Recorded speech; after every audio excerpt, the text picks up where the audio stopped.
दोस्तों, आज की कहानी में आपका स्वागत है। लेकिन कहानी शुरू करने से पहले कमेंट करके हमें ज़रूर बताएं कि आप हमारी वीडियोस कहां से देख रहे हैं।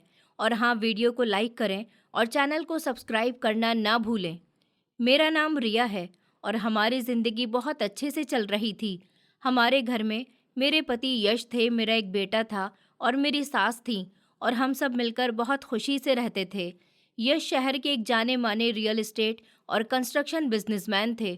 उनकी अपनी एक कंपनी थी और वो बड़े घर, अपार्टमेंट्स और कमर्शियल बिल्डिंग बनाने का काम करते थे। उनकी कंपनी का काम काफ़ी अच्छा चल रहा था और शहर में उनकी अच्छी पहचान भी थी। उनकी कंपनी में इंजीनियर, आर्किटेक्ट, साइट पर काम करने वाले कर्मचारी और अकाउंट संभालने वाले कई लोग काम करते थे। यश खुद भी अपने काम को लेकर बहुत जिम्मेदार थे। वो सुबह जल्दी ऑफिस के लिए निकल जाते थे और कई बार तो पूरा दिन अलग अलग साइट्स पर घूमते रहते थे। कभी ज़मीन देखने जाते थे, कभी किसी नए प्रोजेक्ट की प्लानिंग करते थे, कभी ग्राहकों के साथ मीटिंग करते थे और कभी अपनी टीम के साथ बैठकर काम की पूरी जानकारी लेते थे। कंपनी में काम करने वाले लोग भी उनकी बात मानते थे, क्योंकि वो अपने काम को बहुत अच्छे से समझते थे और हर चीज़ पर खुद ही नज़र रखते थे। ज़मीन खरीदने से लेकर बिल्डिंग का नक्शा तैयार करवाने तक और निर्माण का काम सही तरीके से चल रहा है या नहीं, ये देखने तक वो हर चीज़ पर ध्यान देते थे। कंपनी का हिसाब किताब देखने के लिए अकाउंट्स की एक पूरी टीम थी, लेकिन फिर भी महीने के आखिर में यश खुद बैठकर सारे कागज़ और हिसाब किताब देखते थे, ताकि उन्हें पता रहे कि कंपनी में कितना पैसा आया और कितना खर्च हुआ। धीरे धीरे उनका बिजनेस इतना अच्छा चलने लगा था कि हर महीने नए प्रोजेक्ट मिलने लगे थे। शहर के अलग अलग हिस्सों में उनके बनाए हुए घर और अपार्टमेंट्स बिक रहे थे और कुछ बड़ी कंपनियां भी उनसे अपनी कमर्शियल बिल्डिंग बनवाने के लिए संपर्क करती थी। हमारे घर में पैसों की कोई खास कमी नहीं थी। हम अपनी ज़रूरतें आराम से पूरी कर लेते थे, और अगर कभी मुझे किसी चीज़ की ज़रूरत होती या किसी चीज़ को लेने का मन करता तो यश मेरी बात ध्यान से सुनते थे और अपनी तरफ से कोशिश करते थे कि मेरी हर इच्छा पूरी हो जाए। वो मेरे लिए बहुत अच्छे पति थे और मुझे हमेशा लगता था कि मैं बहुत किस्मत वाली हूँ कि मुझे ऐसा जीवन साथी मिला है जो मेरी छोटी छोटी बातों का भी ध्यान रखता है। हमारा बेटा भी यश के बहुत करीब था। यश अपने बेटे से बहुत प्यार करते थे। उसकी पढ़ाई से लेकर उसके कपड़ों, खिलौनों और उसकी पसंद की दूसरी चीज़ों तक वो हर चीज़ का ध्यान रखते थे। जब भी बेटा उनसे किसी चीज़ की जिद करता तो यश पहले उसे समझाते, लेकिन अगर उन्हें लगता कि वो चीज़ उसके लिए सही है तो वो उसे दिलाने में देर नहीं करते थे। मेरा बेटा भी अपने पिता के साथ बहुत खुश रहता था। शाम को जब यश ऑफिस से घर वापस आते तो वो सीधे बेटे के कमरे में जाते और उससे पूछते कि आज स्कूल में क्या हुआ, पढ़ाई कैसी हुई, दोस्तों के साथ क्या किया। और बेटा भी पूरे दिन की बातें अपने पिता को बताता रहता था। कई बार दोनों बाप बेटे कमरे में बैठकर बातें करते रहते और मैं दूर से उन्हें देखकर बस खुश होती रहती थी। मुझे अपने घर का ये माहौल बहुत अच्छा लगता था, क्योंकि घर में हमेशा किसी न किसी की हंसी की आवाज़ आती रहती थी। कभी मेरा बेटा किसी बात पर हंसता था, कभी यश उसे छेड़ते थे और कभी मेरी सास हमारे पास बैठकर अपनी पुरानी बातें सुनाने लगती थी। मेरी सास भी मेरे साथ बहुत अच्छा व्यवहार करती थी। उन्होंने मुझे कभी बहू समझकर अलग नहीं किया था। वो मुझे अपनी बेटी की तरह मानती थी। अगर मैं सुबह देर तक काम करती रहती तो वो खुद मेरे पास आकर कहती कि रिया, तुम थक गई होगी, थोड़ा आराम कर लो, बाकी काम बाद में कर लेना। और अगर कभी मेरी तबीयत खराब होती तो वो मेरे लिए खाना तक बना देती थी। हालांकि घर में नौकर भी थे, लेकिन उन्हें खुद अपने हाथ से मेरे लिए कुछ करना अच्छा लगता था। मैं भी उनका बहुत सम्मान करती थी और उनकी हर ज़रूरत का ध्यान रखती थी। हम दोनों के बीच कभी कोई बड़ी बात नहीं हुई थी, बल्कि कई बार तो मैं उनसे अपने मन की बातें भी कर लिया करती थी। वो मुझे समझाती थी और मैं उनकी बातें बड़े ध्यान से सुनती थी। इस वजह से मुझे लगता था कि मेरा परिवार पूरा है। मेरे पास एक अच्छा पति था, एक प्यारा सा बेटा था, एक ऐसी सास थी जो मुझे अपनी बेटी की तरह रखती थी, और पति का बिजनेस भी बहुत अच्छा चल रहा था। हमारी जिंदगी में किसी चीज़ की कमी नहीं थी।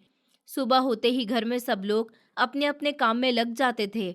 मेरा बेटा स्कूल चला जाता था, यश ऑफिस निकल जाते थे और मैं घर के काम और सास की ज़रूरतों का ध्यान रखती थी। दोपहर के वक्त कभी कभी यश का फ़ोन आ जाता था और वो पूछते थे कि तुमने खाना खाया या नहीं, और मैं भी उनसे पूछती थी कि आपने खाना खाया या नहीं। वो चाहे कितने भी बिजी हों, लेकिन दिन में एक बार ज़रूर फ़ोन कर लेते थे। कभी किसी मीटिंग के बीच में, तो कभी कार में बैठकर वो मुझसे कुछ मिनट बात कर लेते थे और मुझे बहुत अच्छा लगता था कि इतने काम के बीच भी उन्हें मेरी याद रहती है। कई बार वो घर आते समय मेरी पसंद की कोई मिठाई या फल लेकर आते थे और जब मैं पूछती थी कि इसकी क्या ज़रूरत थी, तो वो हंसकर कहते थे कि तुम्हें पसंद है, इसीलिए ले आया, इसमें ज़रूरत की क्या बात है। ऐसी छोटी छोटी बातें मेरे लिए बहुत मायने रखती थी। मुझे लगता था कि शादी के बाद असली खुशी शायद यही होती है कि इंसान के पास बहुत ज़्यादा पैसा हो या बड़ी गाड़ी हो, ये ज़रूरी नहीं, बल्कि उसके साथ ऐसे लोग हों जो उसे समझें और उसका साथ दें। और मेरे पास तो ये सब कुछ था, इसीलिए मैं अपनी ज़िंदगी से बहुत खुश थी।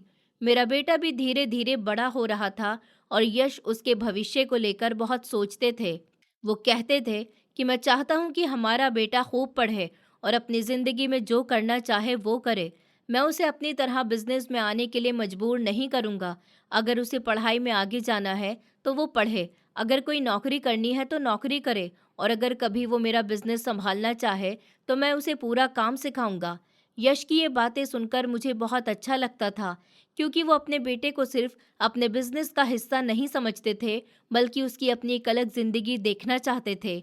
मेरी सास भी अपने पोते को बहुत प्यार करती थी और जब वो स्कूल से वापस आता तो उसके लिए पहले से कुछ न कुछ खाने को रखती थी। मेरा बेटा भी अपनी दादी के पास बैठकर बातें करता था और अपनी छोटी छोटी शिकायतें उन्हें बताता था। जैसे अगर स्कूल में किसी दोस्त ने उससे झगड़ा किया हो या टीचर ने डांट दिया हो, तो सबसे पहले वो अपनी दादी को बताता था और मेरी सास उसकी बातें सुनकर उसे समझाती थी। हमारा घर सच में खुशहाल घर जैसा लगता था, जहाँ हर किसी के बीच अपनापन था।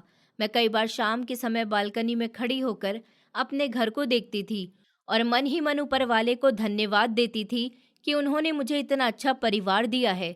मुझे ज़रा सा भी अंदाज़ा नहीं था कि ज़िंदगी हमेशा एक जैसी नहीं रहती और कभी-कभी जो चीज़ हमें सबसे ज़्यादा सुरक्षित लगती है, वही अचानक हमारे सामने सबसे बड़ा सवाल बनकर खड़ी हो जाती है।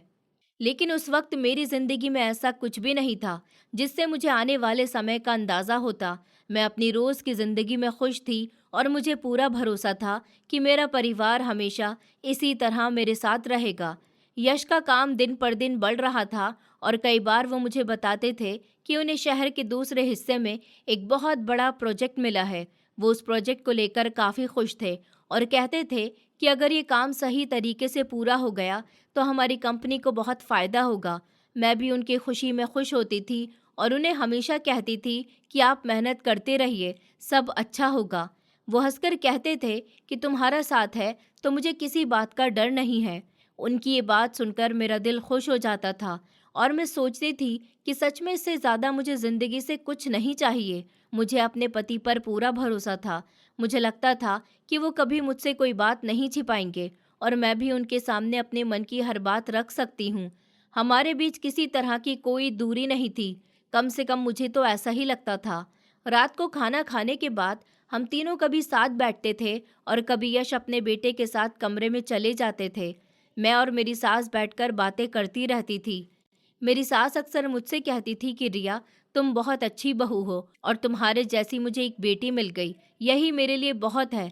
मैं उनकी बात सुनकर मुस्कुरा देती थी और कहती थी कि माँ, आपने भी मुझे कभी बहू की तरह महसूस नहीं होने दिया, इसलिए मैं भी आपको अपनी माँ की तरह ही मानती हूँ।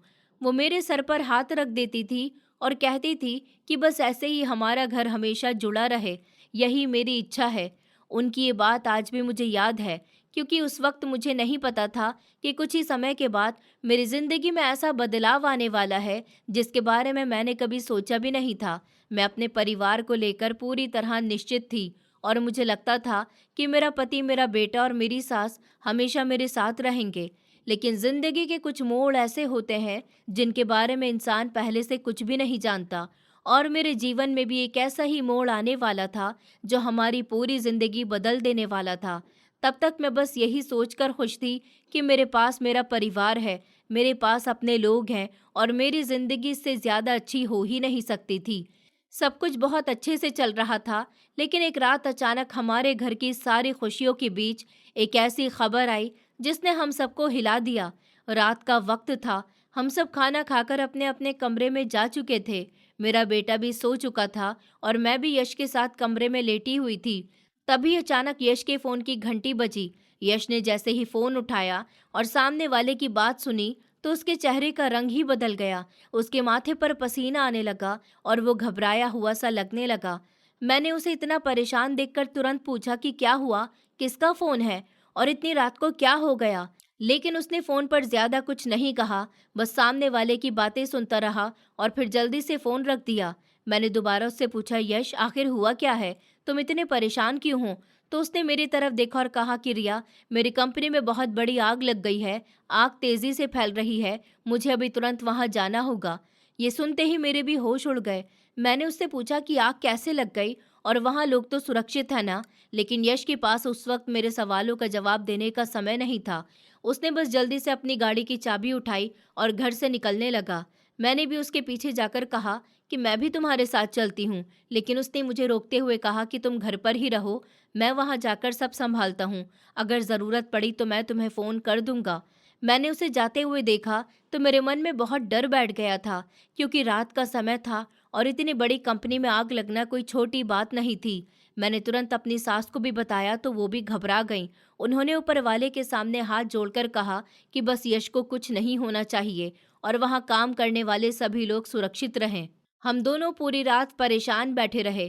कुछ देर के बाद यश का फोन आया। उसने बताया कि वो कंपनी पहुंच गया है और वहां फायर ब्रिगेड की गाड़ियां आ चुकी हैं। आग बहुत ज़्यादा फैल चुकी है, लेकिन उसे बुझाने की कोशिश चल रही है। मैंने उससे पूछा कि तुम तो ठीक हो ना? उसने कहा कि हाँ, मैं ठीक हूँ, तुम चिंता मत करो। लेकिन उसकी आवाज़ में जो परेशानी थी वो साफ सुनाई दे रही थी। मैं चाहकर भी खुद को शांत नहीं कर पा रही थी। मैं बार बार फ़ोन की तरफ देखती रहती थी और सोचती थी कि आखिर ये सब अचानक कैसे हो गया। कुछ घंटों के बाद फिर उसका फ़ोन आया और इस बार उसकी आवाज़ पहले से भी ज़्यादा भारी थी। उसने बताया कि आग तो काबू में आ गई, लेकिन कंपनी को बहुत बड़ा नुकसान हुआ है और कुछ लोग जो उस वक्त अंदर काम कर रहे थे, उनकी जान भी नहीं बच पाई। ये सुनकर मेरे हाथ कांपने लगे। मुझे समझ नहीं आया कि मैं क्या बोलूं। मेरी सास को जब ये बात पता चली तो उनकी आंखों से आंसू निकलने लगे। वो बार बार कहने लगी कि उन लोगों के परिवार का क्या होगा जिन लोगों ने अपनी रोजी रोटी के लिए वहां काम किया था। हम सबके लिए ये एक बहुत बड़ा सदमा था। यश भी उस रात बहुत देर से घर वापस आया। उसके कपड़ों पर धुएं की गंध थी। उसका चेहरा पूरी तरह थका हुआ था और उसकी आंखों में बहुत चिंता थी। मैंने उसके लिए पानी लाकर दिया और उससे पूछा कि अब क्या होगा। तो उसने कुछ देर चुप रहने के बाद कहा कि नुकसान बहुत बड़ा है, लेकिन मैं सब कुछ ठीक कर दूंगा। मैंने उससे कहा कि इतने बड़े नुकसान के बाद तुम अकेले कैसे सब संभालोगे? तो उसने मेरा हाथ पकड़कर कहा कि रिया, मैंने ये बिजनेस एक दिन में नहीं बनाया, मैंने बहुत मेहनत की है। मुश्किलें आएंगी तो मैं उनका सामना भी करूंगा, तुम बस मेरा साथ देना। उसकी बात सुनकर मुझे थोड़ा भरोसा हुआ, क्योंकि मैं जानती थी कि यश मेहनती इंसान था और वो किसी परेशानी के सामने आसानी से हार मानने वाला नहीं था। अगले कुछ दिनों तक हमारा पूरा ध्यान उसी कंपनी पर लगा रहा। पुलिस और फायर ब्रिगेड की टीम अपनी जांच कर रही थी। कंपनी के कुछ हिस्से पूरी तरह जल चुके थे, कई मशीनें खराब हो गई थी, तैयार सामान भी जलकर बर्बाद हो गया था और कई ज़रूरी कागज़ और सामान भी आग की वजह से खराब हो गए थे। लेकिन यश ने खुद को टूटने नहीं दिया। उसने अपने कर्मचारियों को दोबारा इकट्ठा किया और नई जगह से काम शुरू करने की तैयारी करने लगा। उसने बैंक और इंश्योरेंस से जुड़े काम देखे, नुकसान का हिसाब करवाया और जिन ग्राहकों के प्रोजेक्ट चल रहे थे उनसे बात करके उन्हें भरोसा दिलाया कि काम रुकेगा नहीं। धीरे धीरे उसने कंपनी को फिर से खड़ा करना शुरू कर दिया। कुछ लोग कहते थे कि इतने बड़े नुकसान के बाद दोबारा खड़ा होना आसान नहीं होगा, लेकिन यश हर सुबह पहले से ज़्यादा मेहनत करता था। वो सुबह जल्दी निकलता और देर रात को घर वापस आता। मैं भी उसकी हिम्मत बढ़ाती रहती थी और उससे कहती थी कि सब ठीक हो जाएगा। मेरा बेटा भी अपने पिता को इतना काम करते देखकर कई बार पूछता था कि पापा, आप इतने बिजी क्यों रहते हो? तो यश उसे प्यार से समझाता था कि बेटा, अभी थोड़ा काम ज्यादा है, सब ठीक होते ही मैं तुम्हारे साथ ज्यादा समय बिताऊंगा। धीरे धीरे कुछ हफ्ते बीत गए और यश की मेहनत रंग लाने लगी। पुराने ग्राहक दोबारा उसके साथ काम करने लगे, नए ऑर्डर्स मिलने लगे और कंपनी का काम फिर से चलने लगा। हमें लगा कि अब वो बुरा समय पीछे छूट गया और हमारी जिंदगी दोबारा पहले जैसी हो रही है। मैं भी पहले की तरह अपनी जिंदगी जीने लगी थी। कभी बेटे के साथ शॉपिंग करने चली जाती थी, कभी अपनी सास के साथ बाजार चली जाती, कभी घर के लिए कोई नई चीज ले आती थी। हमारे घर में फिर से खुशी का माहौल बनने लगा था। बेटे की पढ़ाई भी अच्छे से चल रही थी। उसकी स्कूल की फीस और बाकी ज़रूरतों की यश हमेशा चिंता करते थे और मेरे बेटे को भी अपने पिता पर बहुत गर्व था। उसे लगता था कि उसके पापा दुनिया के सबसे अच्छे पापा हैं। मैं भी उसे देखकर मुस्कुरा देती थी क्योंकि मेरे लिए मेरा परिवार ही मेरी सबसे बड़ी खुशी थी। लेकिन इसी दौरान मैंने यश के व्यवहार में एक छोटी सी बात नोटिस करनी शुरू की थी, जो मुझे पहले समझ नहीं आती थी। कई बार ऐसा होता था कि रात में मेरी अचानक आंख खुल जाती थी और मैं देखती थी कि यश बिस्तर पर नहीं है। पहली बार मुझे लगा कि शायद वो पानी पीने या किसी काम से उठा होगा। मैं कुछ देर इंतजार करती और फिर वो कमरे में वापस आ जाता। लेकिन जब ये बात बार बार होने लगी तो मुझे थोड़ा अजीब लगने लगा। एक रात मेरी अचानक नींद खुली तो मैंने देखा कि यश फिर कमरे में नहीं था। मैंने उठकर चारों तरफ देखा, लेकिन वो कहीं नहीं था। मैं कमरे से बाहर निकली तो मुझे घर के कोने से धीमी आवाज में किसी के बात करने की आवाज सुनाई दी। मैं वहीं पर रुक गई और ध्यान से सुनने की कोशिश करने लगी, लेकिन आवाज इतनी धीमी थी कि मुझे साफ समझ नहीं आया कि सामने वाला कौन था। यश की आवाज जरूर लग रही थी, लेकिन वो किससे बात कर रहा था ये मैं नहीं समझ पाई। कुछ देर के बाद वो फ़ोन रखकर कमरे की तरफ आने लगा तो मैं जल्दी से वापस बिस्तर पर आकर लेट गई और ऐसा दिखाने लगी जैसे मैं सो रही हूँ। यश कमरे में आया और कुछ देर तक चुपचाप बैठा रहा, फिर वो भी लेट गया। मैं आंखें बंद करके लेटी रही, लेकिन मेरे मन में तरह तरह के सवाल आने लगे कि आखिर यश इतनी रात को किससे बात कर रहा था और मुझसे बात छिपाने की ज़रूरत उसे क्यों महसूस हो रही थी। अगले दिन मैंने खुद को समझाया कि शायद बिजनेस का कोई काम होगा। आखिर उसका काम भी तो बहुत बड़ा था और हो सकता है कि किसी कर्मचारी या ग्राहक का ज़रूरी फ़ोन आया हो। मैंने उस बात को ज़्यादा नहीं सोचा, लेकिन कुछ दिनों के बाद फिर वही हुआ। रात में मेरी आंख खुली तो यश कमरे में नहीं था। इस बार मुझे थोड़ा शक हुआ। मैं उठकर बाहर गई तो मैंने देखा कि वो बालकनी में खड़ा होकर फ़ोन पर बात कर रहा था। मैंने दूर से उसे देखा, लेकिन जैसे ही उसने मेरी तरफ देखा, उसने तुरंत अपना फ़ोन रख दिया और कमरे में वापस आ गया। मैंने उससे पूछा कि इतनी रात को किससे बात कर रहे थे, तो उसने बिना मेरी तरफ देखे कहा कि ऑफिस का काम था। मैंने पूछा कि रात के इतने बजे ऑफिस का काम क्यों था, तो उसने कहा कि कुछ ज़रूरी बात थी, इसलिए फ़ोन करना पड़ा। फिर उसने बात बदल दी और मुझसे पूछा कि तुम्हारी नींद क्यों खुल गई। मैंने कहा कुछ नहीं, बस अचानक से आँख खुल गई थी। उसने कहा ठीक है, तुम सो जाओ, और खुद भी बिस्तर पर आकर लेट गया। लेकिन उस रात मेरे मन में एक अजीब सा डर बैठ गया था। मुझे पहली बार लगा कि शायद यश मुझसे कोई बात छिपा रहा है, लेकिन मैं ये भी नहीं चाहती थी कि बिना किसी वजह के अपने पति पर शक करूं, क्योंकि इतने सालों से उसने मेरे साथ कभी ऐसा कुछ नहीं किया था जिससे मुझे उस पर भरोसा न रहे। मैं खुद को यही समझाती रही कि उसका बिजनेस बड़ा है, बहुत सारे लोगों से उसका संपर्क रहता है, शायद कोई ज़रूरी काम होगा। लेकिन दिल के अंदर जो सवाल उठ गया था वो बार बार मेरे सामने आ जाता था। मैं जितना उसे नज़रअंदाज करने की कोशिश करती, उतना ही मेरे मन में उसकी बातें घूमती रहती। एक दिन सुबह यश नाश्ता कर रहा था और उसका फ़ोन बार बार बज रहा था। उसने फ़ोन देखा और तुरंत उसे उल्टा करके टेबल पर रख दिया। मैंने उसकी तरफ देखा तो उसने मेरी नज़र देख ली और बोला, क्या हुआ? मैंने कहा कुछ नहीं, लेकिन मेरे मन में सवाल था कि उसने फ़ोन उल्टा क्यों रखा। फिर उसने नाश्ता जल्दी जल्दी किया और ऑफिस के लिए निकल गया। जाते समय उसने हमेशा की तरह मुझे कहा कि अपना और बेटे का ध्यान रखना, और मेरी सास से भी पूछा कि उन्हें किसी चीज़ की ज़रूरत तो नहीं है। सब कुछ बिल्कुल सामान्य था, लेकिन मेरे मन में कुछ भी सामान्य नहीं था। मैं दिन भर यही सोचती रही कि आखिर वो रात में किससे बात करता है और मुझसे क्यों छिपाता है। मैंने एक दो बार उससे सीधे पूछने का सोचा, लेकिन फिर मुझे लगा कि अगर मैंने बिना किसी वजह के उस पर शक किया तो शायद उसे बुरा लगेगा और हमारे रिश्ते में बेवजह दूरी आ जाएगी। इसलिए मैं चुप रही। लेकिन अब मैंने रात में उसकी हर छोटी हरकत पर ध्यान देना शुरू कर दिया था। जब भी फ़ोन आता, वो कभी कमरे से बाहर चला जाता, कभी बालकनी में जाकर बात करता और कभी फ़ोन काट कर वापस आ जाता था। मैं चाहकर भी इस बात को अपने दिमाग से निकाल नहीं पा रही थी। मेरी सास ने भी एक दिन मुझसे पूछा कि रिया, तुम कुछ परेशान लग रही हो, क्या हुआ है? मैंने कहा कुछ नहीं माँ, बस यश के काम की वजह से थोड़ा सोच रही थी। तो उन्होंने कहा बेटा, उसका काम ही ऐसा है, कभी कभी देर रात तक फ़ोन आते रहते हैं, तुम ज़्यादा मत सोचो। उनकी बात सुनकर मुझे थोड़ा अच्छा लगा, लेकिन मेरे मन का सवाल पूरी तरह ख़त्म नहीं हुआ था। मुझे नहीं पता था कि ये छोटी सी बात आगे चलकर मेरी ज़िंदगी में कितनी बड़ी परेशानी लेकर आने वाली थी। मैं अभी भी यश पर भरोसा करती थी। मैं अपने परिवार को लेकर खुश थी और मुझे लगता था कि शायद मैं ज़्यादा ही सोच रही हूँ। लेकिन रात में जब भी मेरी आँख खुलती और यश अपने बिस्तर पर नहीं होता, तो मेरे मन में वही सवाल फिर से उठ जाता था कि आखिर वो इतनी रात को किससे बात करता है और मुझसे ये बात छिपाने की ज़रूरत क्यों उसे पड़ रही है।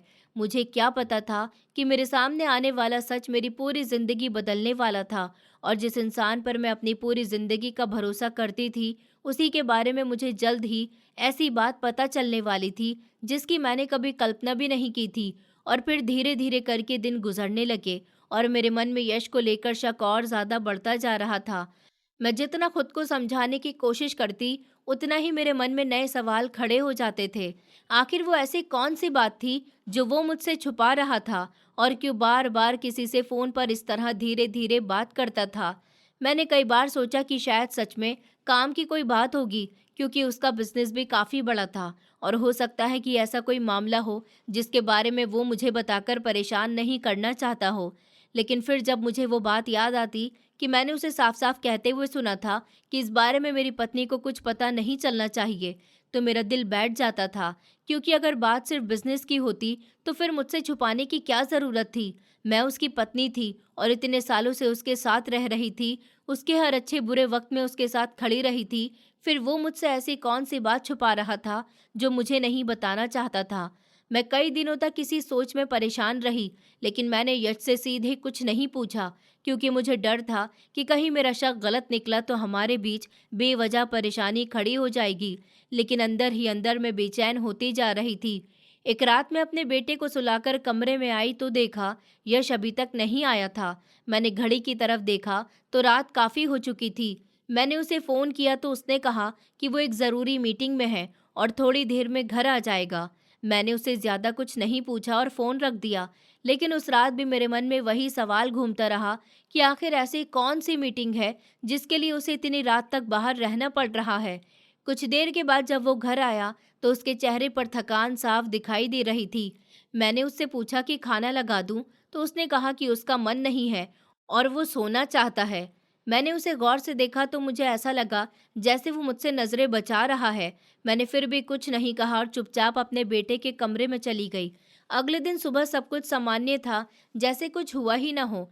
यश बेटे के साथ प्यार से बात कर रहा था, मेरे साथ भी ठीक से पेश आ रहा था और घर में किसी को देखकर ऐसा नहीं लग रहा था कि कोई परेशानी है। लेकिन मैं जानती थी कि मेरे मन में जो सवाल उठ चुका है, वो इतनी आसानी से ख़त्म नहीं होने वाला था। इसी बीच यश के फ़ोन पर फिर से एक कॉल आई। वो तुरंत फ़ोन लेकर घर से बाहर चला गया और काफ़ी देर तक बातें करता रहा। मैं खिड़की के पास खड़ी होकर उसे देख रही थी। वो बार-बार पीछे मुड़कर घर की तरफ देख रहा था, जैसे उसे डर हो कि कहीं कोई उसे देख तो नहीं रहा। जब वो वापस अंदर आया तो मैंने उससे पूछा कि किसका फ़ोन था? उसने फिर वही बात कही कि काम का फ़ोन था। मैंने पूछा कि इतना बाहर जाकर बात करने की क्या ज़रूरत थी? तो वो थोड़ा गुस्से में बोला कि रिया, तुम हर बात को लेकर सवाल क्यों करने लगी हो? मैंने कहा, मैं तो बस पूछ रही हूँ। तो उसने कहा कि मेरे बिज़नेस में बहुत सारी ज़िम्मेदारियाँ हैं, हर फ़ोन तुम्हें बताना ज़रूरी नहीं है। उसकी बात सुनकर मैं चुप हो गई, लेकिन उसके बदले हुए व्यवहार ने मेरे मन में और भी शक पैदा कर दिया। पहले यश मेरी हर छोटी बात मुझे खुद बताता था। ऑफिस में क्या हुआ, किससे मुलाकात हुई, कौन सा नया प्रोजेक्ट मिला, सब कुछ मुझसे शेयर करता था। लेकिन अब वो अपनी ज़िंदगी की छोटी-छोटी बातें भी मुझसे छुपाने लगा था, और सबसे बड़ी बात, उसका फ़ोन हमेशा उसके हाथ में रहता था। पहले तो वो फ़ोन कहीं भी रख देता था, लेकिन अब अगर मैं कमरे में आती तो वो तुरंत फ़ोन अपने पास कर लेता था। एक दिन मैं कमरे की सफाई कर रही थी, तभी उसका फ़ोन बजा। वो बाथरूम में था। मैंने फ़ोन की तरफ देखा, लेकिन मैंने उसे उठाया नहीं, क्योंकि मैं उसकी चीज़ें चेक करने वाली इंसान नहीं थी। मैंने सोचा अगर कोई ज़रूरी बात होगी तो वो खुद बता देगा। लेकिन कुछ ही सेकंड के बाद फ़ोन दोबारा बजा और इस बार स्क्रीन पर एक अनजान नंबर दिखाई दिया। मैंने फिर भी फ़ोन नहीं उठाया, लेकिन मेरा ध्यान उसी पर अटक गया। कुछ देर के बाद यश बाहर आया और उसने फ़ोन देखा तो उसके चेहरे का रंग बदल गया। उसने तुरंत फ़ोन अपने हाथ में लिया और बाहर चला गया। मैंने उसकी तरफ देखा और मन ही मन सोचने लगी कि आखिर ऐसा क्या है इस नंबर में कि इसे देखते ही यश इतना परेशान हो गया। फिर मुझे अपने ऊपर ही गुस्सा आने लगा, क्योंकि मैं अपने पति पर शक नहीं करना चाहती थी। मैं चाहती थी कि मेरा परिवार पहले की तरह खुश रहे। मेरा बेटा अपने पिता को बहुत मानता था। और मैं नहीं चाहती थी कि मेरी किसी गलतफहमी की वजह से घर का पूरा माहौल ख़राब हो। लेकिन मेरा दिल बार बार कह रहा था कि बात सिर्फ काम की नहीं है। एक दिन शाम को यश ऑफिस से थोड़ा जल्दी घर आ गया। मैं उस वक्त बेटे के साथ बैठी हुई थी। वो सीधे अपने कमरे में गया और अपना बैग रखकर काफ़ी देर तक अकेला बैठा रहा। मैंने जाकर पूछा कि क्या हुआ, तो उसने कहा, कुछ नहीं, बस आज थोड़ा थक गया हूँ। मैंने उसके लिए चाय बनाई और उसके पास रख दी। वो चाय पीते हुए चुपचाप बैठा रहा।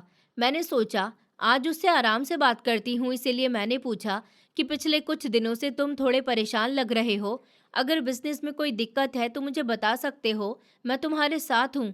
मेरी बात सुनकर उसने मेरी तरफ देखा और कहा कि कोई परेशानी नहीं है, तुम बेवजह ही सोच रही हो। मैंने कहा ठीक है, लेकिन अगर कोई बात है तो मुझसे छुपाना मत, क्योंकि मैं तुम्हारी पत्नी हूँ। उसने हल्की सी मुस्कान दी और कहा, मुझे तुम पर पूरा भरोसा है और मैं भी तुमसे कुछ नहीं छुपा रहा। लेकिन उसके ये शब्द सुनकर भी मेरे मन को सुकून नहीं मिला, क्योंकि मुझे साफ महसूस हो रहा था कि वो मुझसे कुछ छुपा रहा है। अगले कुछ दिनों तक मैंने खुद को काम में व्यस्त रखने की कोशिश की। मैं बेटे की पढ़ाई देखती, घर संभालती, सास का ख्याल रखती और यश के लिए खाना बनाती। लेकिन जैसे ही रात होती, मेरे मन में वही सवाल फिर से उठने लगते।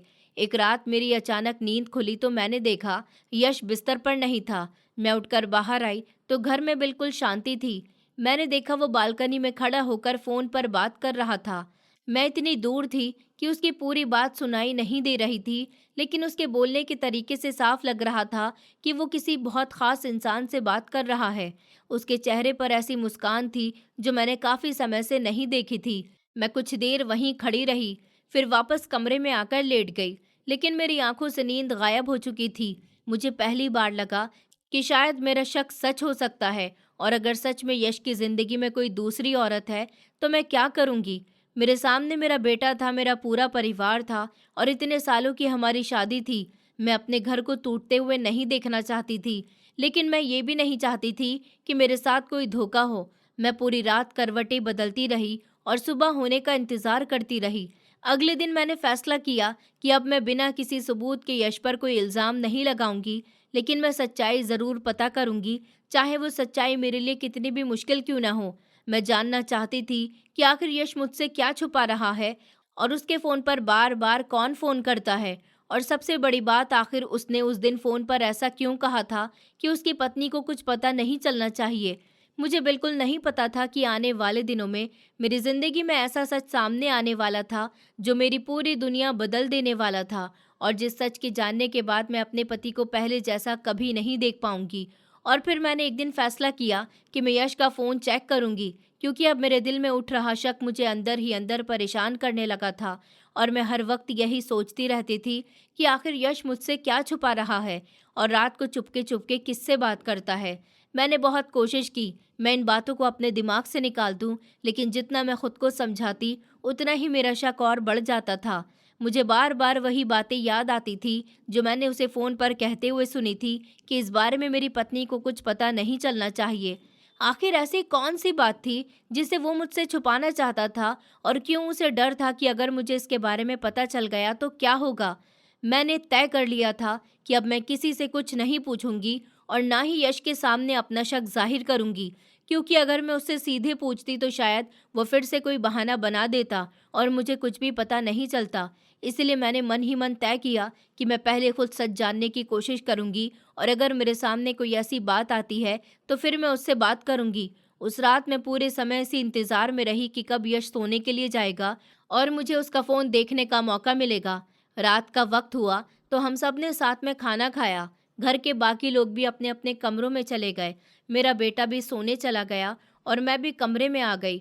यश उस वक्त अपने फ़ोन में कुछ देख रहा था और मैं चुपचाप उसे देख रही थी। मेरे मन में बहुत सारे सवाल चल रहे थे, लेकिन मैंने अपने चेहरे पर कुछ नहीं आने दिया। थोड़ी देर बाद मैंने यश से कहा कि तुम थक गए होगे, आज मैं तुम्हारे लिए दूध लेकर आती हूँ। उसने मेरी तरफ देखा और बस इतना कहा कि हाँ ले आओ। मैं उठकर किचन में गई और दूध गर्म करने लगी। उस वक्त मेरे दिल की धड़कनें बहुत तेज़ हो रही थी, क्योंकि मुझे पता था कि आज मैं उसके फ़ोन के बारे में जानने वाली हूँ। मैंने दूध का गिलास तैयार किया और फिर उसमें नींद की दवा मिला दी, ताकि वो कुछ देर गहरी नींद में रहे और मुझे उसका फ़ोन देखने का मौका मिल सके। मैं दूध लेकर कमरे में वापस आई और बिना कुछ कहे उसके हाथ में गिलास दे दिया। उसने भी बिना किसी शक के दूध पीना शुरू कर दिया। मैं उसके पास बैठी रही और ऊपर से बिल्कुल सामान्य दिखने की कोशिश करती रही, लेकिन अंदर से मैं बहुत परेशान थी। मेरे मन में डर भी था और बेचैनी भी थी। मुझे कुछ समझ नहीं आ रहा था कि मैं जो करने जा रही हूँ वो सही है या गलत। लेकिन उस वक्त मेरे दिमाग में बस एक ही बात थी कि मुझे सच जानना है। कुछ देर के बाद यश ने दूध खत्म किया और थोड़ी देर में उसकी आंखें भारी होने लगीं। वो बिस्तर पर लेट गया और कुछ ही समय के बाद गहरी नींद में चला गया। मैंने कुछ देर इंतजार किया ताकि मुझे पूरा भरोसा हो जाए कि वो सच में सो चुका है। फिर धीरे से उठकर उसके पास गई। उसका फ़ोन उसके तकिए के पास रखा हुआ था। मैंने फ़ोन उठाया और मेरे हाथ तक काँप रहे थे, क्योंकि मुझे डर था कि कहीं वो अचानक जाग न जाए। मैंने उसका फ़ोन उसके फिंगरप्रिंट से खोला और जैसे ही फ़ोन मेरे सामने खुला, मेरे दिल की धड़कनें और तेज़ हो गईं। मैं कुछ सेकंड तक बस स्क्रीन को देखती रही।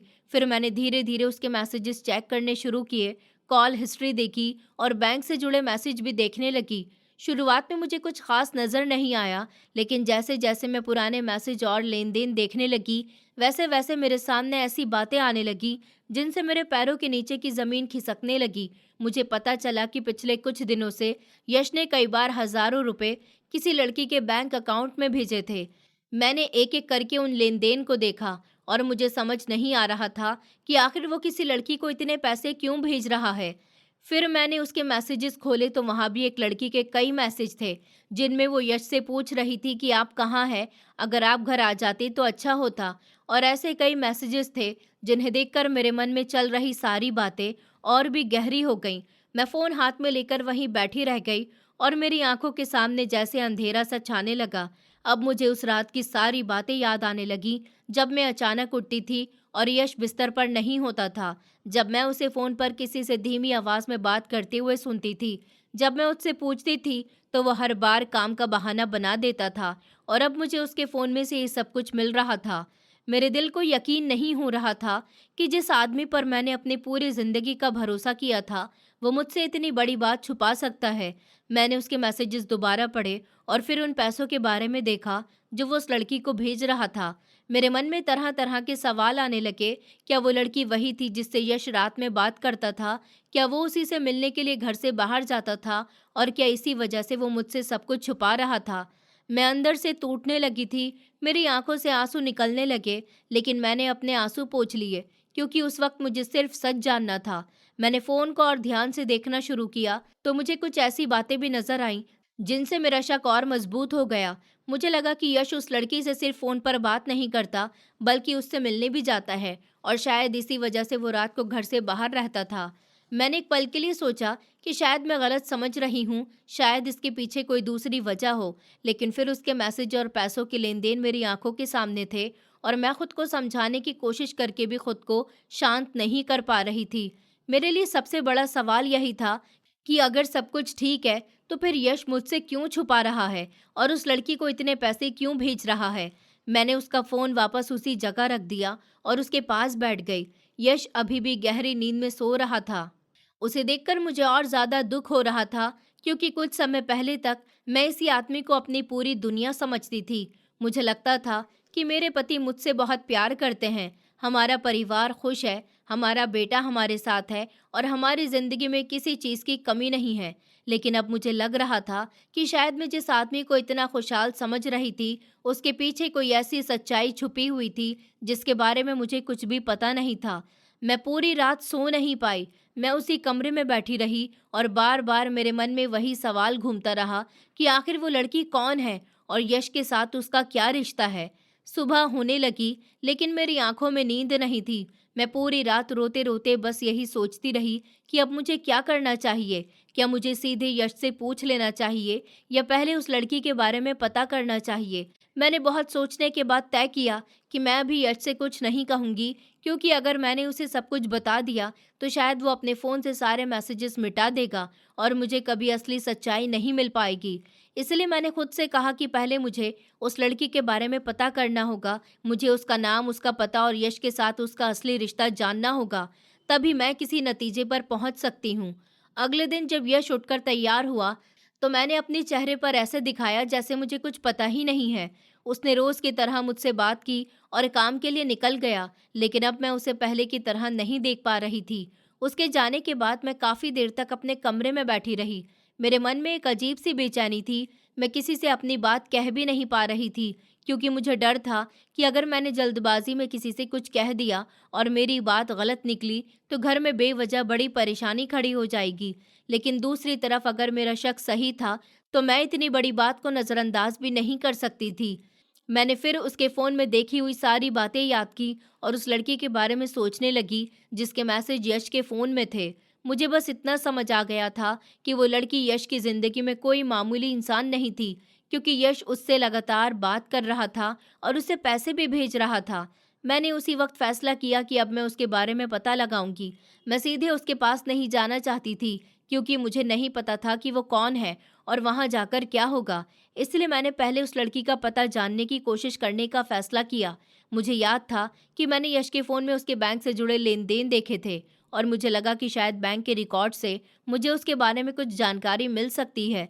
मैं बिना किसी को बताए बैंक जाने के लिए तैयार हुई। मेरे मन में डर था, लेकिन उससे ज़्यादा मेरे अंदर सच जानने की इच्छा थी।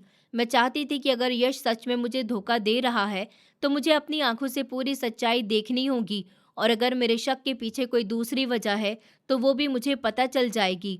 मैं उस दिन बैंक पहुंची और वहां ज़रूरी जानकारी लेने की कोशिश की। मैंने किसी तरह उस लेन-देन से जुड़ी जानकारी हासिल की और मुझे उस लड़की के बारे में पता मिल गया। मेरे हाथ में आते ही कुछ देर तक मैं उसे देखती रही।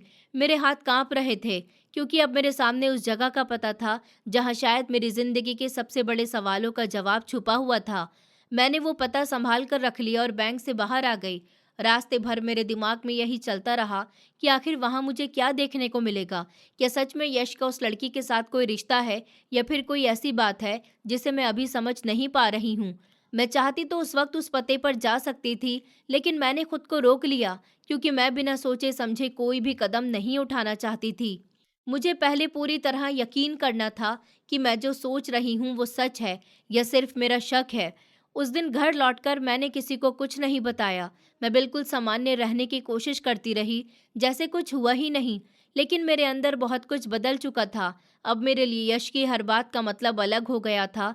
उसका फ़ोन बजता तो मैं ध्यान देने लगती, वो घर से बाहर जाता तो मेरे मन में सवाल उठते, और जब वो मुझसे कहता कि काम है, तो मैं सोचने लगती कि कहीं वो उसी लड़की से मिलने तो नहीं जा रहा। मैं चाहती थी कि सच मेरे सामने जल्दी आ जाए, लेकिन साथ ही मुझे डर भी लग रहा था, क्योंकि मुझे नहीं पता था कि उस सच के सामने आने के बाद मेरी ज़िंदगी किस तरह बदलने वाली है। फिर मैंने खुद से कहा कि चाहे कुछ भी हो, मुझे अब पीछे नहीं हटना है। मुझे अपनी ज़िंदगी और अपने परिवार के बारे में फ़ैसला लेने से पहले पूरी सच्चाई जाननी होगी। इसलिए मैंने तय कर लिया कि मैं उस लड़की के दिए हुए पते पर जाऊंगी और अपनी आंखों से देखूंगी कि आखिर वहां कौन रहता है और यश का उससे क्या रिश्ता है। लेकिन मैंने इस बारे में किसी को कुछ नहीं बताया था, क्योंकि पहले मैं सच जानना चाहती थी। और आखिरकार मैंने फैसला कर लिया कि अब मैं उस औरत के घर जाकर खुद पता लगाऊंगी कि आखिर वो है कौन और यश से उसका क्या रिश्ता है, क्योंकि जब तक मैं अपनी आंखों से सच नहीं देख लेती, तब तक मेरे मन में चल रही सारी बातें खत्म होने वाली नहीं थी। मैंने घर में किसी को इस बारे में कुछ नहीं बताया, क्योंकि मैं नहीं चाहती थी कि बिना पूरी सच्चाई जाने कोई बात बाहर आ जाए। उस दिन मैंने अपने बेटे को रोज की तरह स्कूल भेज दिया और यश भी सुबह तैयार होकर अपने ऑफिस के लिए निकल गया। माँ जी आज घर पर ही थी, तो मैंने उनके पास जाकर कहा, माँ जी, मुझे थोड़ी शॉपिंग करनी है और घर के लिए कुछ ज़रूरी सामान भी लेना है, तो मैं थोड़ी देर के लिए बाहर जा रही हूँ। उन्होंने मेरी तरफ देखकर कहा कि ठीक है बेटा, आराम से जाना और जल्दी वापस आ जाना। मैंने भी उनसे कहा कि माँ जी, मैं जल्दी वापस आ जाऊंगी, और फिर मैं वहाँ से निकल गई। लेकिन मेरे मन में शॉपिंग का कोई ख्याल नहीं था। मेरे दिमाग में सिर्फ वही पता और वही औरत घूम रही थी जिसका नाम मुझे यश के फ़ोन से पता चला था। मैं अपनी गाड़ी लेकर नहीं गई, क्योंकि मुझे डर था कि अगर किसी ने मुझे पहचान लिया, बाद में यश को पता चला कि मैं उसकी तलाश में वहाँ तक पहुँच गई हूँ, तो वो समझ जाएगा कि मैंने उसका फ़ोन चेक किया है। इसलिए मैंने बाहर से एक टैक्सी ली और उस पते पर जाने के लिए बैठ गई। रास्ते भर मेरा दिल बहुत तेज़ धड़क रहा था। मेरे मन में तरह तरह के सवाल आ रहे थे। मैं सोच रही थी कि अगर सच में यश का उस औरत के साथ कोई रिश्ता है, तो फिर वो कौन है, और अगर वो उससे मिलने के लिए जाता है, तो मुझसे इतनी बातें क्यों छुपाता है। वो उससे पैसे क्यों भेजता है और आखिर ऐसा क्या है जिसकी वजह से उसने मुझे कहा था कि उसकी पत्नी को इस बारे में कुछ नहीं पता चलना चाहिए। मैं बार बार यही सोच रही थी कि शायद आज मुझे अपनी जिंदगी का सबसे बड़ा सच पता चलने वाला है। कुछ देर के बाद टैक्सी उस पते पर पहुंच गई। मैंने खिड़की से बाहर देखा तो मेरे सामने एक बहुत बड़ा या आलीशान सा घर नहीं बल्कि एक छोटा सा साधारण घर था। घर को देखकर ही मुझे थोड़ी हैरानी हुई, क्योंकि मैं अपने मन में न जाने कैसी तस्वीर बना चुकी थी। मुझे लग रहा था कि अगर यश किसी औरत के पीछे इतना पैसा खर्च कर रहा है तो शायद वो औरत किसी बड़े घर में रहती होगी, लेकिन सामने तो एक छोटा सा घर था जिसके बाहर भी कोई खास सजावट नहीं थी। मैं कुछ पल तक वहीं खड़ी रही, फिर मैंने खुद को संभाला और दरवाजे के पास जाकर बेल बजाई। बेल बजाने के कुछ सेकंड के बाद अंदर से किसी बच्चे के पैरों की आवाज़ आई और फिर दरवाज़ा खुला। दरवाज़ा खोलने वाला एक छोटा सा बच्चा था। उसने मुझे देखकर कुछ पल तक चुपचाप देखा। मैं भी उसे देखकर हैरान रह गई, क्योंकि वो बच्चा इतना छोटा था कि मुझे समझ नहीं आ रहा था कि मैं उससे क्या पूछूं। मैंने उससे हल्की आवाज़ में पूछा, बेटा, तुम्हारी मम्मी घर पर हैं क्या? तभी अंदर से एक औरत की आवाज़ आई, बेटा कौन है? मुझे लगा शायद यही वही औरत है जिसका नाम मैंने यश के फ़ोन में देखा था।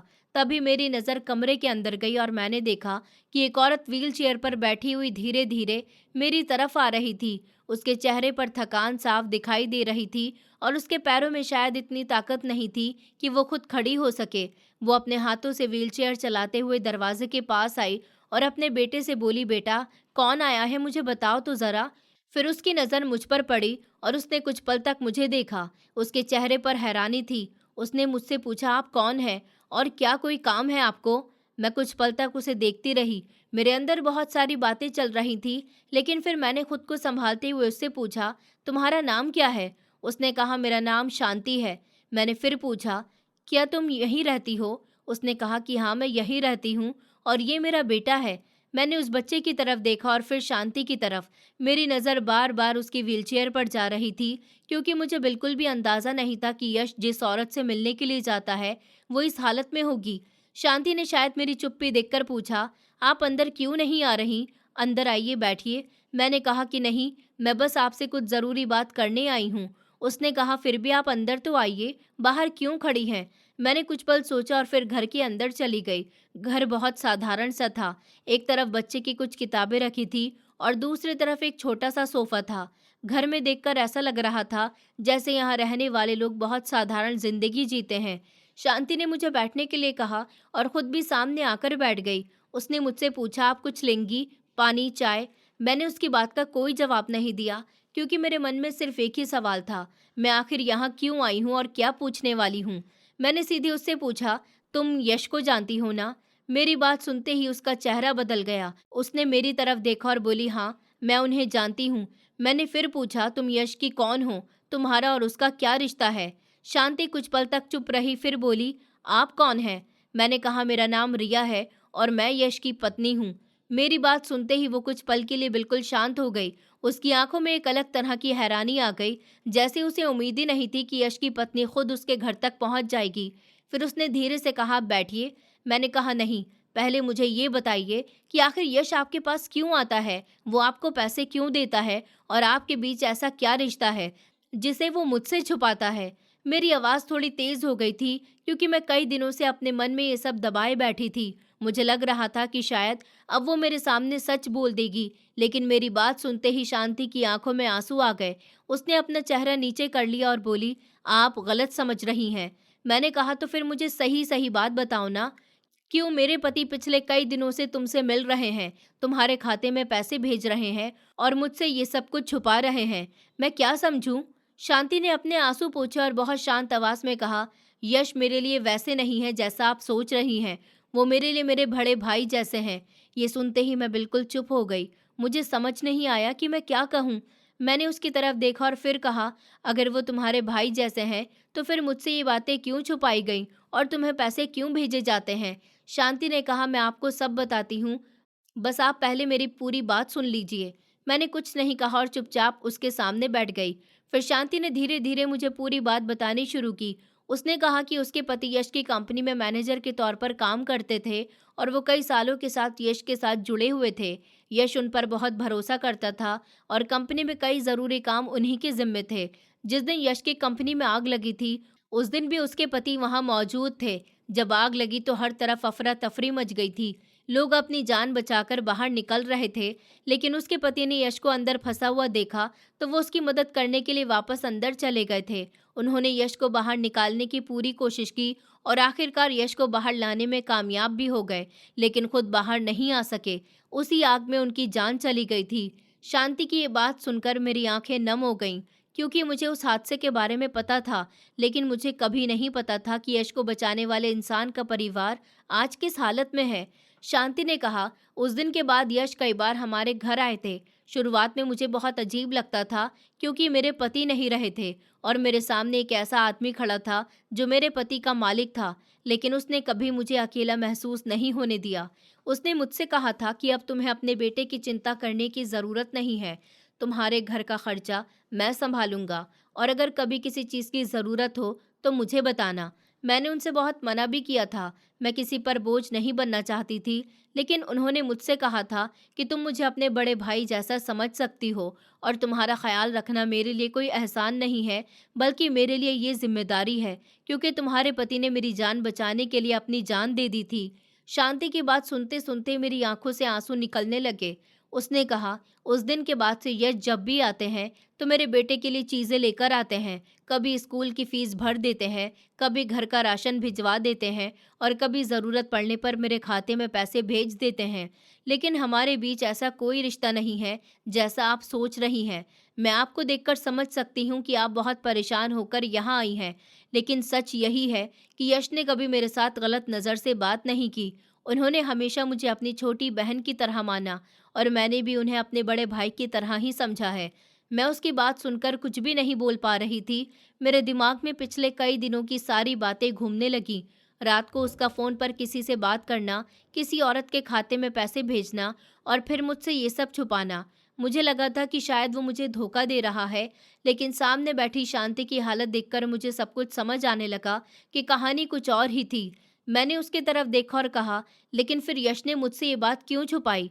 शांति ने कहा, शायद उन्हें लगा होगा कि आपको गलतफहमी हो सकती है, या फिर वो नहीं चाहते होंगे कि आपको लगे कि घर का पैसा किसी और के ऊपर खर्च हो रहा है।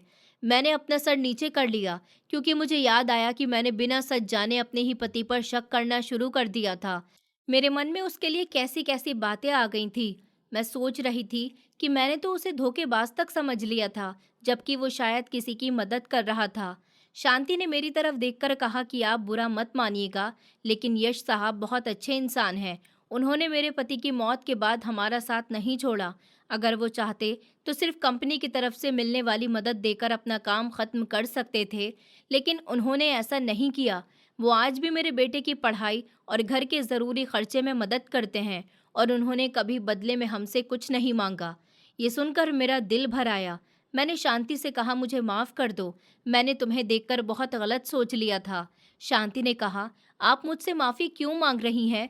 आप तो अपने पति से प्यार करती हैं और किसी भी पत्नी को अगर ऐसी बातें पता चलें तो उसके मन में सवाल आना स्वाभाविक है। उसकी बात सुनकर मुझे थोड़ा सुकून मिला, लेकिन मेरे मन में अब एक और सवाल था कि अगर यश इतना कुछ मेरी नज़रों से छुपाकर कर रहा था, तो उसने मुझे सच क्यों नहीं बताया और उसने फ़ोन पर ऐसा क्यों कहा था कि उसकी पत्नी को कुछ नहीं पता चलना चाहिए। शायद अब इस सवाल का जवाब भी मुझे यश से ही लेना था। मैंने शांति से विदा ली और उसके बच्चे के सर पर हाथ रखा और बाहर निकल गई। लेकिन इस बार जब मैं उस घर से बाहर आई तो मेरे कदमों में पहले जैसा गुस्सा नहीं था। मेरे मन में अब शर्मिंदगी थी और साथ ही यश से बात करने की बेचैनी भी थी, क्योंकि मैंने अपने पति पर शक करके उसके फ़ोन तक को चुपके से देखा था और बिना पूरी सच्चाई जाने उसके बारे में बहुत कुछ सोच लिया था। अब मुझे लग रहा था कि शायद मैंने जल्दबाजी कर दी थी और मुझे घर जाकर उससे पूरी बात पूछनी चाहिए थी। लेकिन मुझे अभी ये नहीं पता था कि यश ने मुझसे ये बात आखिर क्यों छुपाई थी और उसकी ज़िंदगी में ऐसा और क्या चल रहा था जिसे मैं अभी तक नहीं जानती थी। और फिर मैं घर पहुंची तो शाम हो चुकी थी और मेरे चेहरे से ही मेरी सास समझ गई थी कि मैं अभी भी किसी बात को लेकर परेशान हूँ। मैंने उनके पास बैठकर उन्हें शांति के घर जाकर जो कुछ भी पता चला वो सारी बात बता दी। मेरी सास ने मेरी पूरी बात ध्यान से सुनी और फिर प्यार से मेरा हाथ पकड़कर बोली, बेटा, तुम बेवजह ही अपने मन में इतनी सारी बातें लेकर बैठी थी। यश तुमसे बहुत प्यार करता है और मैं उसे बचपन से जानती हूँ, वो कभी भी तुम्हारे साथ ऐसा नहीं कर सकता। मैंने उनकी बात सुनी तो मेरे मन को थोड़ा सुकून मिला, क्योंकि मेरे मन में भी अब ये बात साफ हो चुकी थी कि यश मुझे धोखा नहीं दे रहा था और शांति के पीछे ज़रूर कोई ऐसी वजह थी जिसे मैं समझ नहीं पाई थी। तभी मुझे याद आया कि यश ने उस दिन फ़ोन पर कहा था कि उसकी पत्नी को इस बारे में कुछ नहीं पता चलना चाहिए। शायद वो किसी की मदद कर रहा था और बस मुझे परेशान नहीं करना चाहता था। मैंने उसी वक्त फैसला किया कि अब मैं खुद ही यश से बात करूंगी और उससे सारी बात साफ साफ पूछूंगी। शाम को जब यश घर वापस आया तो मैं उसके कमरे में गई। उसके हाथ में फ़ोन था और वो किसी काम को देख रहा था। मैंने उसके पास बैठकर कहा, यश, मुझे तुमसे कुछ बात करनी है। उसने मेरी तरफ देखा और कहा कि हाँ बोलो, क्या हुआ। मैंने कहा, तुम मुझसे इतनी अच्छी बात छुपा रहे थे तो मुझे पहले ही बता देते। मैं शांति के घर जाकर उससे मिल चुकी हूँ और मुझे सारी सच्चाई पता चल चुकी है। मेरी बात सुनकर यश कुछ पल चुप रहा। फिर उसने कहा, मैं तुम्हें बताना चाहता था रिया, बल्कि मैं तो चाहता था कि एक दिन तुम्हें खुद शांति से मिलवाऊं। शांति मेरे लिए छोटी बहन जैसी है। उसके पति ने मेरी जान बचाते हुए अपनी जान गंवा दी थी, इसलिए उसके और उसके बच्चे की जिम्मेदारी लेना मैं अपना फर्ज समझता हूँ। मैंने उसकी तरफ देखा और मेरी आंखों में आंसू आ गए। मैंने कहा, यश, मुझे माफ़ कर दो। मैंने तुम पर शक किया और तुम्हें गलत समझ लिया। मुझे लगा था कि तुम मुझे धोखा दे रहे हो। यश ने मेरा हाथ पकड़कर कहा, मुझे तुमसे कोई शिकायत नहीं है। अगर मैं तुम्हारी जगह होता तो शायद मेरे मन में भी ऐसे ही सवाल आते। फिर मैंने उससे पूछा, लेकिन उस दिन तुम फ़ोन पर किससे बात कर रहे थे और तुमने ये क्यों कहा था कि तुम्हारी पत्नी को इस बारे में कुछ पता नहीं चलना चाहिए। यश ने कहा, वो बात शांति को लेकर नहीं थी। उस दिन मैं कंपनी में लगी आग के बाद हुए नुकसान के बारे में बात कर रहा था। उस हादसे में हमारा काफ़ी नुकसान हुआ था और मैं नहीं चाहता था कि तुम्हें ये सब बताकर तुम परेशान हो जाओ, इसलिए मैंने तुमसे ये बात छुपाई थी। बाकी मैंने धीरे धीरे सब संभाल लिया था। मैंने कहा, लेकिन तुम्हें मुझे बता देना चाहिए था, क्योंकि मैं तुम्हारी पत्नी हूँ और तुम्हारी परेशानी में तुम्हारे साथ खड़ी रहना चाहती हूँ। यश ने मुस्कुराकर कहा कि हाँ, अब से मैं तुमसे कोई बात नहीं छुपाऊंगा। फिर मैंने उसका हाथ पकड़ लिया और कहा, अब मैं भी बिना पूरी बात जाने तुम पर कभी शक नहीं करूंगी। कुछ दिनों बाद हम दोनों साथ में शांति के घर गए। इस बार मेरे मन में उसके लिए कोई शक नहीं था, बल्कि मेरे दिल में उसके लिए अपनापन था। मैंने शांति से कहा, अब से तुम मुझे भी अपनी बहन समझना और अगर कभी किसी चीज़ की ज़रूरत हो तो मुझे भी बताना। शांति की आंखों में आंसू आ गए और उसने कहा, दीदी, आप जैसी भाभी मिलना मेरे लिए बहुत बड़ी बात है। उस दिन मुझे एहसास हुआ कि कई बार हम अधूरी बात देखकर अपने मन में पूरी कहानी बना लेते हैं, जबकि सच्चाई बिल्कुल अलग होती है। मैंने यश को गलत समझा था, जबकि वो किसी का घर बसाने की कोशिश कर रहा था और किसी की मदद कर रहा था। इसके बाद मैं भी शांति और उसके बेटे का ख्याल रखने लगी और यश भी पहले की तरह अपने काम में लग गया। हमारे बीच जो थोड़ी सी गलतफहमी आ गई थी, वो भी अब पूरी तरह से ख़त्म हो गई। अब हमारे घर में पहले की तरह हंसी खुशी रहने लगी थी और मुझे ये बात हमेशा के लिए समझ आ गई थी कि रिश्ते भरोसे से चलते हैं और किसी भी बात का सच जाने बिना अपने मन में गलत बात बैठा लेना कभी सही नहीं होता। दोस्तों, उम्मीद करती हूँ आपको हमारी कहानी पसंद आई होगी। कहानी पसंद आई है तो वीडियो को लाइक करें, चैनल पर नए हैं तो चैनल को सब्सक्राइब करें और हाँ, नोटिफिकेशन बेल को ज़रूर दबाएं ताकि अगली अपडेट सबसे पहले आपको मिले।